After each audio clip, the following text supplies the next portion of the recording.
Welcome to the Coin Bureau Weekly Crypto Review. Here are this week's top headlines in the crypto news. AWS under stress. The world's largest cloud storage provider temporarily goes offline, taking crypto projects and exchanges with it. Which ones were they? Ethereum 2.0 ready to go. Founder Vitalik Buterin proposes a plausible roadmap for the second largest cryptocurrency. What does it say? Polygon's biggest purchase. Ethereum's leading Layer 2 announces another acquisition worth hundreds of millions of dollars. Why hasn't Matic pumped? The Opensea IPO. Should it stay or should it go? The great debate about how to take cryptocurrency's largest NFT marketplace to the next level. CEOs know the drill on Capitol Hill. Representatives from some of the world's largest crypto companies push for reasonable crypto regulations. A summary of what happened. Stablecoins in the spotlight. Japan proposes a stablecoin ban. WhatsApp partners with Paxos for payments via Novi. And a country accepts USDT as a domestic currency. Can you guess which one? The End of Evergrande. China's largest property developer officially defaults. What now? Record inflation in every nation. Official inflation numbers approach double digits in the United States and elsewhere. Does this mean the crypto market is about to moon? And a closer look at what comes next in this week's crypto market forecast. All this and more in just a moment. Good morning, afternoon, or evening. Thank you for tuning in. My name is Guy, and what you're about to see is educational content, not financial advice. You can find any topics you're looking for using the timestamps in the video timeline. And now for today's top stories. Amazon Web Services suffered a 7-hour outage last week, taking a significant chunk of the internet offline. AWS is the largest cloud storage platform on the planet, accounting for 33% of all cloud storage-related infrastructure. Many cryptocurrencies, crypto projects, and crypto companies rely on AWS to host their applications, be it their validator or miner node infrastructure, websites, or exchange engines. While centralized exchanges such as Coinbase and Binance US were the most affected by the AWS outage, decentralized exchange DYDX also went offline. Luckily, no other cryptocurrencies or crypto projects were affected, but the AWS outage has underscored the importance of having decentralized infrastructure beyond the blockchain. As I mentioned in my weekly newsletter yesterday, there are multiple decentralized storage solutions currently available in cryptocurrency, namely Arweave, SIA, and Filecoin, which is the incentive layer for IPFS. Many crypto projects are leveraging these technologies already, and most of them happen to be on Ethereum. As you all know, Ethereum is currently in the process of transitioning to Ethereum 2.0, which will see its blockchain switch from using a proof-of-work to a proof-of-stake consensus mechanism. Besides being more environmentally friendly, Ethereum 2.0 should increase Ethereum's scalability, a current shortcoming that's becoming ever more apparent as faster cryptocurrencies gain traction. Ethereum's scalability has consequently been front and center for quite some time, with multiple Layer 2 scaling solutions emerging from the ether.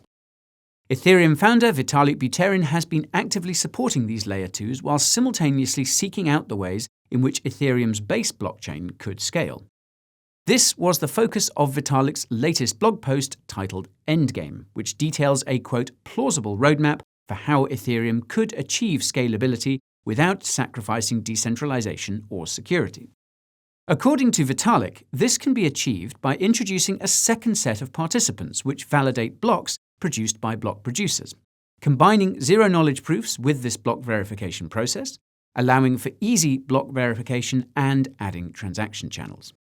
Now, this solution sounds eerily similar to Algorand's pure proof-of-stake consensus mechanism, wherein a large pool of participant nodes validate blocks produced by a small set of relay nodes. More about Algorand in the description. Although Vitalik doesn't say how many transactions per second Ethereum will be able to process with this architecture, a similar scaling roadmap Vitalik shared on Twitter in October notes that Ethereum will be able to process between 25 and 100,000 transactions per second. This is certainly good news, but it could be another year or more before we see Ethereum's advanced scaling technologies implemented. In the meantime, the only place you'll find high transaction speeds and low gas fees on Ethereum is its Layer 2 scaling solutions such as Polygon. Now, if you watched my most recent video about the project, you'll know that Polygon has been building additional scaling solutions for Ethereum beyond its POS chain, formerly known as Matic Network.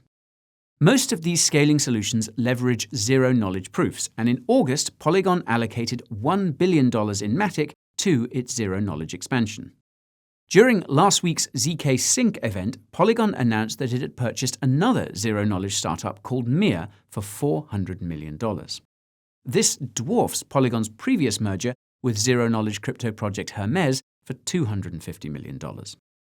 Polygon's purchase of Mir means the introduction of another scaling solution called Polygon Zero, which uses recursive zero-knowledge proofs to bundle thousands of Ethereum transactions into a single snapshot.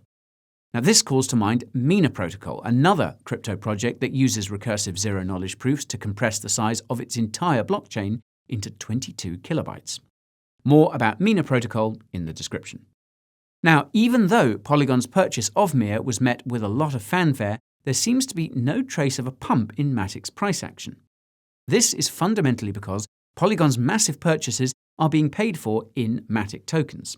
In other words, hundreds of millions of dollars of Matic are being actively sold to fund Polygon's expansion.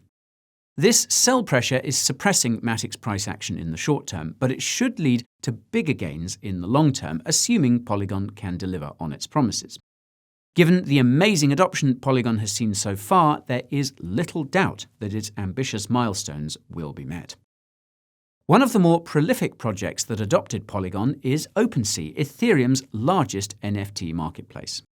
As I mentioned in my video about cryptocurrency airdrops, Opensea is one of the projects that could be on the cusp of rewarding early users with its own cryptocurrency. This speculation is now in question after Opensea's new chief financial officer discussed the possibility of an IPO in an interview with Bloomberg. For those unfamiliar, IPO stands for Initial Public Offering, and it basically involves issuing a stock and listing that stock on a stock exchange. The idea that Opensea could be opting to do an IPO instead of airdropping a governance token to its users caught the crypto community by surprise, to say the least. Opensea's CFO has since clarified his comments by saying, quote, "There is a big gap between thinking about what an IPO might eventually look like and actively planning one. We are not planning an IPO, and if we ever did, we would look to involve the community." Now, many have taken this answer to be unsatisfactory, primarily because it's not entirely clear how Opensea could involve the community in an IPO in the United States when there are hundreds of thousands of pseudonymous users spread around the world. Some argue that the right choice would be to stick to an airdrop, though others argue that the exposure that would come from an Opensea IPO could give some serious validation to the crypto industry as a whole.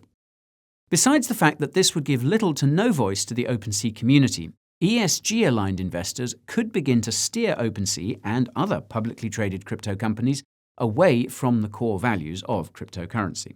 More about that in the description. Speaking of crypto companies that have been under scrutiny, the CEOs of Coinbase, Circle, Paxos, FTX, Stellar, and Bitfury were grilled by US politicians for almost 5 hours during their testimony last week.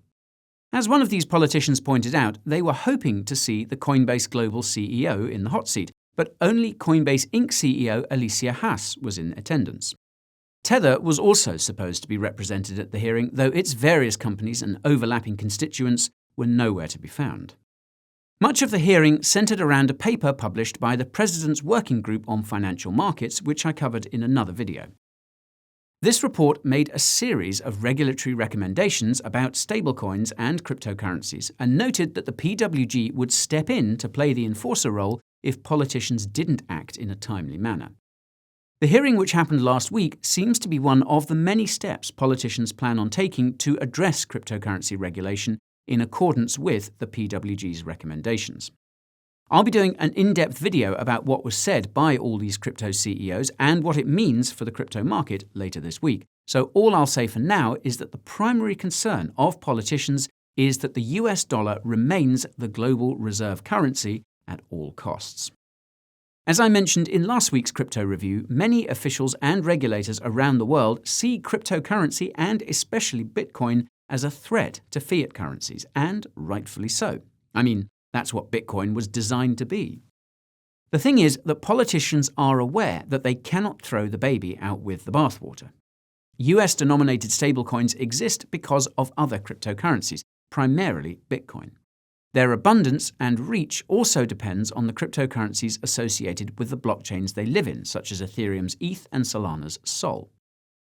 USDC, USDP, and even USDT are becoming popular because of these and other cryptocurrencies, and the widespread use of a de facto digital dollar is something that US politicians and even regulators clearly do not want to stop. The same cannot be said for politicians and regulators in other countries, however. Last week, Japan's financial services agency announced that it will propose a bill to ban privately issued stablecoins sometime next year. This move seems to be a response to Circle's investment into a Japanese stablecoin in November, something which threatens the rollout of Japan's own central bank digital currency, which is scheduled for next year. Other officials from entities such as the European Union have likewise expressed concern about the growing popularity of stablecoins, particularly those that are pegged to the US dollar. This is simply because easy access to a digital dollar could undermine the national currencies of other countries and territories, in this case, the Eurozone. Again, this is something that US politicians don't seem to mind, and this could be why they've yet to block the path of Facebook, aka Meta's, latest attempt to dive into the crypto space. Meta's subsidiary WhatsApp has introduced in-app money transfers thanks to a partnership with Novi, another Meta subsidiary, which is building Meta's, digital currency wallet. This partnership makes it possible for select US users to transfer Paxos's USDP stablecoin for zero fees, though there are probably a few percentage points to pay when you buy in and when you cash out. In any case, this is the closest that Meta has come to rolling out its own digital currency called Diem, which was formerly known as Libra. The other initiative that comes close is currently underway, and it involves a partnership between Novi, Coinbase, and Paxos for remittance payments between the United States and Guatemala. Now, once upon a time, Meta's endgame was to create one global coin to rule them all, but it looks like Tether's USDT has beaten it to the punch. As reported by crypto journalist Colin Wu, Myanmar's government in exile has announced that it, quote, officially recognizes USDT as the country's official currency. Now, this sounds crazy until you remember that Myanmar is in the middle of a national conflict, and Myanmar's national currency has basically flatlined in value against the US dollar. The choice to use USDT over other stablecoins is an interesting one, considering that there's a genuine possibility that some of the assets backing USDT are commercial paper issued by Chinese companies. One of the biggest issuers in this space is, of course, Evergrande. Now, as I'm sure you've all heard by now, Evergrande has officially defaulted on said debt. In plain English, Evergrande is unable to pay the money it owes. Now, the thing is that this default designation came from Fitch, a company that rates the debt quality and debt status of other companies and corporations. It's not clear whether Evergrande has actually defaulted. What is clear is that China is acting to contain the spread of Evergrande's debt situation by doing things such as lowering the reserve requirements for banks so that they can inject hundreds of billions of yuan into the economy. Some analysts are taking this as a sign that China has not so subtly admitted that Evergrande is too big to fail, which is likely the case given that it is China's largest property developer. Not only that, but most of China's wealth is tied up in real estate, meaning a collapse in housing prices would likely lead to a collapse in China's economy and possibly even its society. As I mentioned in my video about Evergrande, a default would almost certainly crash the stock market and the crypto market too, but this hasn't happened, at least not yet. This could be because China has so far succeeded in containing the effects of Evergrande's default, or it could be because it's going to take a few months for the full effect of the default to be felt in China and elsewhere. This is certainly the case with inflation, which only continues to accelerate in just about every country. In the United States, official annual inflation figures hit close to 7% in November, the highest in 40 years. In theory, this is good for cryptocurrency, and especially Bitcoin, since BTC and a handful of other coins are seen as an effective inflation hedge by both individuals and institutions. In practice, however, high inflation increases the risk that the Federal Reserve will accelerate its taper, i.e., reduce its money printing. This would raise interest rates much faster than expected, meaning that anyone who borrowed beyond their means would have to start selling assets to pay off their more expensive debts, causing a crash across the board. As it so happens, the Federal Reserve is expected to reveal whether it will accelerate its taper later this week. It's anyone's guess as to whether it will or not, but if you ask the stock market, the answer seems to be no. Individuals and institutions have just taken on too much debt, and the smart money knows that too much tapering would be the end of this fiat Ponzi.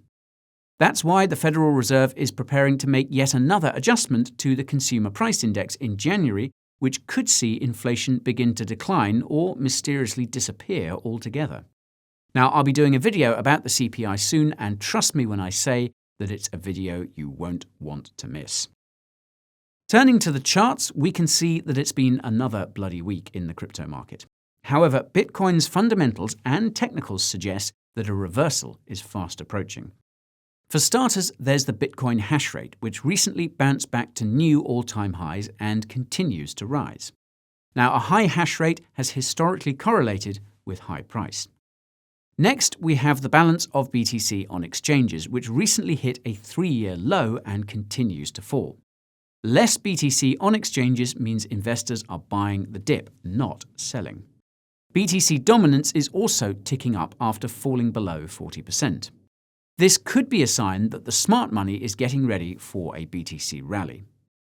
On the sentiment side, the Fear and Greed Index fell to its lowest levels since the massive crypto crash in May. When sentiment is this low, there's only one way it can go. And last but not least, we have a convincing bounce off the 200-day moving average. This is a significant level of price support for BTC, and if this bounce can be sustained, all-time highs are on the horizon. Now, this week's winners are Near Protocol, BitTorrent, the Huobi token, Oasis Network, and OKX's OKB token. If you watched my recent video about Near Protocol, you'll know that the project is finally starting to realize its potential. The most telling indicator is the number of daily transactions on the Near blockchain, which has been on a tear recently. In terms of technicals, it looks like the Near coin is about to enter another phase of consolidation somewhere around the $10 range. If history repeats, Near will consolidate for a few weeks before reaching for new all-time highs. It's a different story with BitTorrent's BTT, which seems to have seen its fair share of pumps for this bull market. I don't know much about BTT, but I do know that this kind of price action is not pretty. Next, we have the Huobi token, whose price action is also pretty ugly. This might have something to do with the fact that Huobi has done its best to retain its presence in China and has consequently been at the front of the firing line during China's various crypto crackdowns. The good news is that Huobi has set its sights on Gibraltar as its new headquarters and has no shortage of capital to go around. With some luck, HT will catch up to the other exchange tokens before the bull market ends. When it comes to Oasis Network, its Rosecoin is apparently pumping on the news that Solana's Wormhole Bridge will be adding support for Oasis, complete with a $160 million DeFi and NFT fund.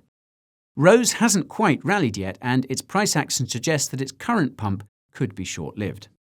On the bright side, Rose's long-term price action is headed in the right direction, and if it sustains this upward trend, it should see new all-time highs in early 2022.